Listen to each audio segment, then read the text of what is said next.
జంతువులన్నీ కూడా వాటి వాటి పిల్లలను కాపాడుకోవడానికి ఎన్ని ప్రయత్నాలు చేస్తాయో, కోడి తన పిల్లల కొరకు పోరాడుతుంది. గద్ద వచ్చి ఆ పిల్లల్ని తీసుకుని వెళ్తున్నప్పుడు తల్లి కోడి ఎంతైనా పోరాడుతుంది.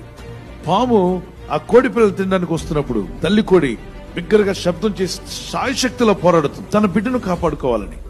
జింక పిల్ల దాడుతున్నప్పుడు మొసలి పరిగెత్తుకుంటూ వచ్చింది. ఆ చిన్న పిల్ల ఎక్కువగా ఆ నీటిలో ఈదలేకపోతుంది. దాన్ని పట్టుకోవాలని వస్తుండగా దాన్ని డైవర్ట్ చేయడానికి తల్లి పిల్లను బానిచ్చి దాని మూతి దగ్గరికి వెళ్ళి మొసలి దగ్గరికి వెళ్ళి, ఇదిగో నన్ను అందుకో, నా పిల్లని ఎందుకు అందుకుంటావు, నేను నీకు అందుబాటులో ఉన్నా అని చెప్పి దారి తప్పించి, ఇది కొంచెం బలమైంది కాబట్టి తల్లి అది అందుకునేలోగా పక్కకి వెళ్ళిపోతూ తన పిల్లలకు సైజ్ చేస్తుంది. తన పిల్లకి నువ్వు త్వరగా దాటి వెళ్ళిపో. తల్లికున్న ఆ హృదయం చూడండి. దానికన్నా శక్తివంతమైన శత్రువు వచ్చినప్పటికీ, దానికన్నా బలమైనటువంటి శత్రువు తన బిడ్డ మీదకి వస్తున్నా నేనైనా చేస్తాను కానీ నా బిడ్డను మాత్రం చావని.